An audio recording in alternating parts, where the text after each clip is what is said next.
आज मुंबई कांग्रेस के minority cell के अध्यक्ष हाजी बब्बू खान जी ने यहाँ पे कार्यकर्ताओं का मेला रखा है और ऑल इंडिया के माइनॉरिटी के अध्यक्ष आदरणीय हमारे इमरान भाई प्रतापगढ़ी जी यहाँ पे आए हैं। उन्होंने आप सभी कार्यकर्ताओं को मार्गदर्शन किया और मेहनत करने के लिए, कांग्रेस पार्टी को मजबूत करने के लिए क्या क्या कर सकते हैं, किस तरह से माइनॉरिटी सेल आगे जाके काम करेगा, उसका सबका मार्गदर्शन हम सबको किया है।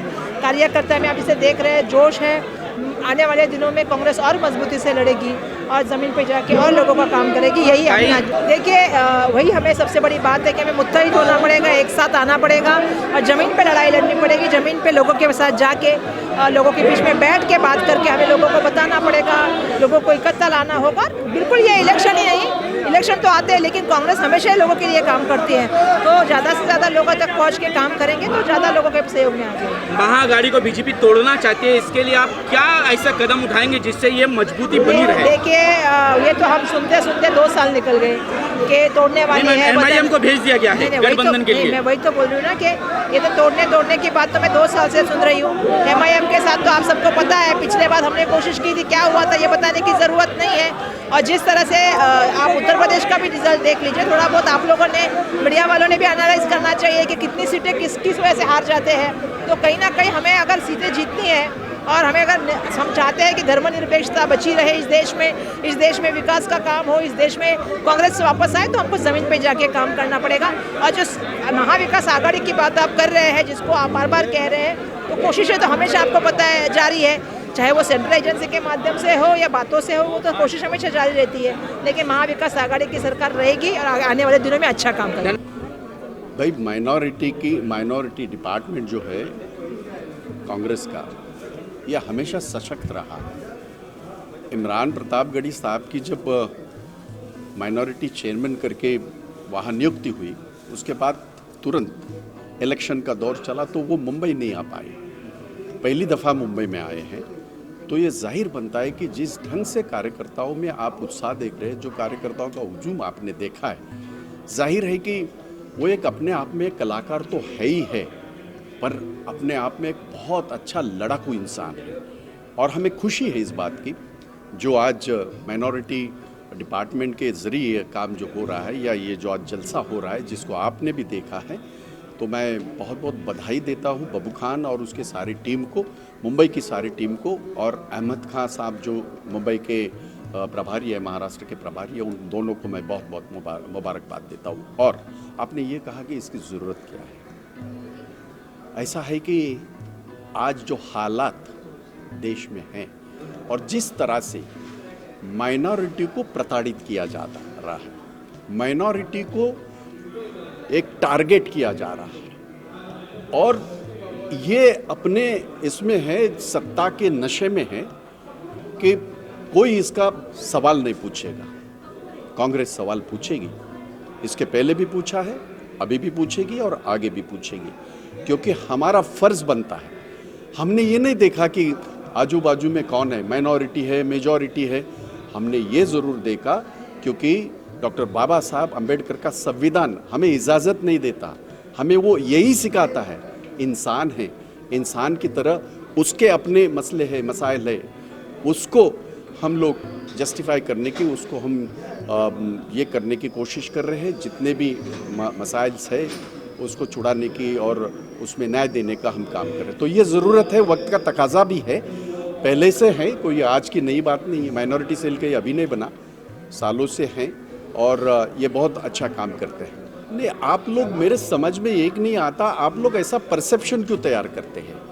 कांग्रेस ने एक स्टेट पंजाब हमने गंवाया, हमने मान लिया, क्योंकि हमारी वहाँ हार हुई है, और उसका इंट्रोस्पेक्शन और बाकी सारा चिंता उसकी जो ये है चिंतन, ये सारा हो जाएगा और हो भी रहा है।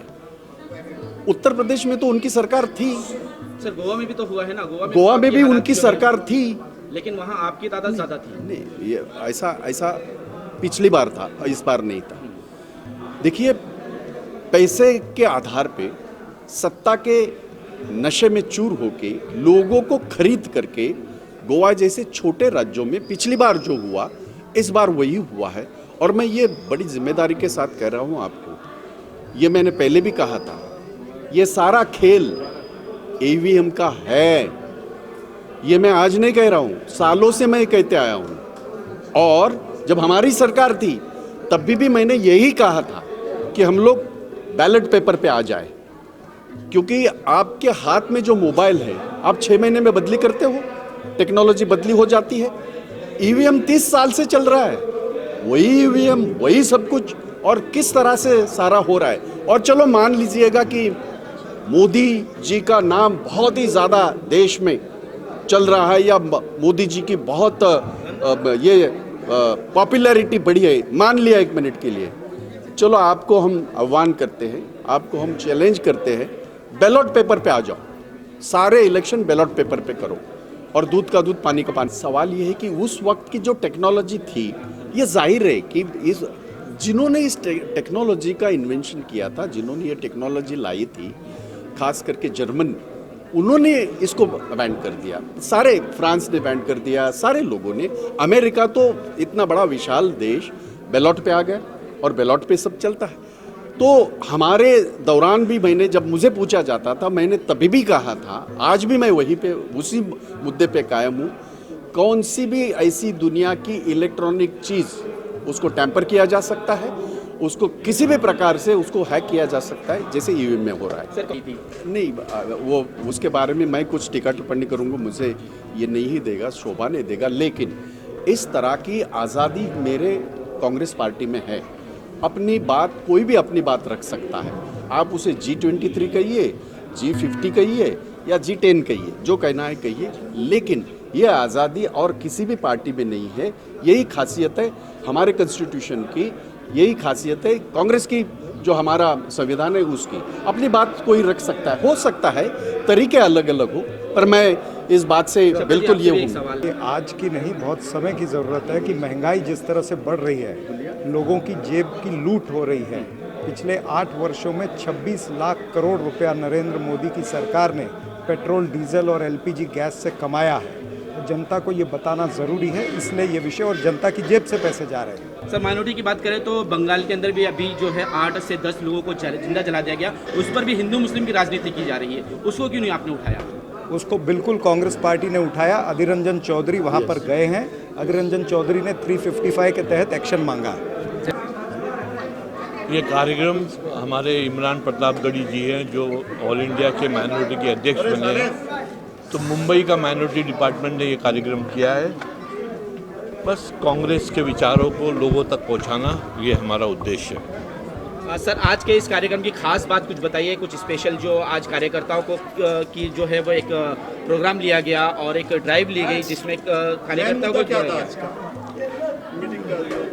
देखिए, आज हमारे अल्पसंख्यक विभाग के जो चेयरमैन हैं, राष्ट्रीय चेयरमैन, जो नेशनल चेयरमैन है कांग्रेस के, इमरान प्रतापगिरी जी आए हैं, और उनके ऑनर में हमने एक सम्मेलन रखा था और कार्यकर्ताओं की बहुत भीड़ थी आज।